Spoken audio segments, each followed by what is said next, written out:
Hello friends, welcome to one style cooking. நாம் இன்றைக்கி பார்க்க போகிற ரெசிபி என்னென்னு பார்த்தீங்கன்னா ரொம்பவே சூப்பரான டேஸ்டான நம்மளோட ரெஸ்டாரண்ட் ஸ்டைலில் கார்லிக் மஷ்ரூம் பெப்பர் ஃப்ரை தான் பார்க்க போகிறோம். ரொம்ப சூப்பராக இருக்கும், டேஸ்ட்டாகவும் பண்ணிடலாம், ஈஸியாகவும் பண்ணிடலாம். இது ஃப்ரைட் ரைஸ், அதுக்கப்புறம் நான் ரொட்டிக்கெலாம் அவ்வளோ சூப்பராக இருக்கும். வாங்க எப்படி ஈஸியாக டேஸ்டியாக செய்யலாங்கிறத வீடியோவில் போய் பார்க்கலாம். வீடியோக்குள்ளே போகிறதுக்கு முன்னாடி கீழே உள்ள ரெட் கலர் சப்ஸ்கிரைப் பட்டனை கிளிக் பண்ணுங்கள். கூடவே பக்கத்தில் உள்ள பெல் ஐக்கானையும் கிளிக் பண்ணுங்கள்.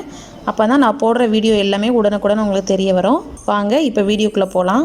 கார்லிக் மஷ்ரூம் பெப்பர் ஃப்ரை பண்ணுறதுக்கு ஃபஸ்ட்டு ஒரு கடாயில் கொஞ்சமாக பட்டர் ஆட் பண்ணிக்கோங்க. இதோட கொஞ்சமாக ஆயில் சேர்த்துக்கலாம். நறுக்கி வச்ச பூண்டு சேர்த்துக்கலாம். நல்லா ஃபைனாக சாப் பண்ணி ஆட் பண்ணிக்கோங்க. சாப் பண்ண இஞ்சி ரெண்டையும் சேர்த்து நல்லா அந்த கார்லிக்கோட ஃப்ளேவர் வர வரைக்கும் லைட்டாக சாட்டே பண்ணிக்கலாம். ஃபைனாக கட் பண்ண பச்சை மிளகாவையும் இதோட ஆட் பண்ணிக்கோங்க. ஸ்ப்ரிங் ஆனியன் இருக்கும் இல்லையா, ஸோ அதோட அந்த ஒயிட் பார்ட்டை மட்டும் அதையும் ஃபைனாக கட் பண்ணி ஆட் பண்ணிக்கலாம். நீங்கள் ஸ்ப்ரிங் ஆனியன் இல்லைன்னா நார்மல் ஆனியன் கூட நல்லா ஃபைனாக கட் பண்ணி ஆட் பண்ணிக்கோங்க. இப்போ இதில் நான் ட்ரை கலரில் உள்ள கேப்சிகம் எடுத்திருக்கேன், அதை ஆட் பண்ணிக்கலாம். ரொம்ப கலர்ஃபுல்லாகவும் டேஸ்ட்டாகவும் இருக்கும். ரொம்ப இந்த கேப்சிகம் எல்லாமே பார்த்திங்கன்னா லைட்டாக குக் ஆனதுக்கப்புறம் நம்ம மஷ்ரூம் ஆட் பண்ணிக்கலாம். இது நல்லா குக் ஆகட்டும். இப்போ கேப்சிகம் எல்லாமே ஓரளவு குக் ஆகிருக்கு. இது ரொம்ப குக் ஆகக்கூடாது, லைட்டாக ஒரு க்ரன்ச்சினஸ் இருக்கணும். இதோடவே நம்ம மஷ்ரூமை 4 கட் பண்ணி ஆட் பண்ணியிருக்கேன். இதையும் நல்லா மிக்ஸ் பண்ணிக்கலாம். இது கூட கொஞ்சம் நம்ம ஸ்பைசஸையும் ஆட் பண்ணிக்கலாம். ஃபஸ்ட்டு நம்ம உப்பு ஆட் பண்ணிக்கலாம்.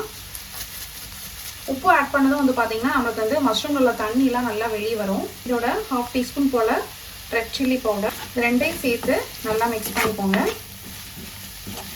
இப்போ இந்த மஷ்ரூமில் தண்ணியெல்லாம் நல்லா வெளியே உங்களுக்கு நல்லா கொஞ்சம் சாஃப்டாக ஆகும் மஷ்ரூம். ஸோ அது வரைக்கும் நல்லா குக் பண்ணிக்கலாம் மீடியம் ஃப்ளேம்லேயே வச்சு. பாருங்கள், மஷ்ரூமில் தண்ணியெல்லாம் நல்லா வெளியே மஷ்ரூம் நல்லா சாஃப்டாக குக் ஆகிடுச்சு. இந்த ஸ்டேஜில் நம்ம சாஸ் ஆட் பண்ணிக்கலாம். சாஸ் ஆப்ஷனல் தான், உங்களுக்கு தேவைப்பட்டால் ஆட் பண்ணிக்கோங்க.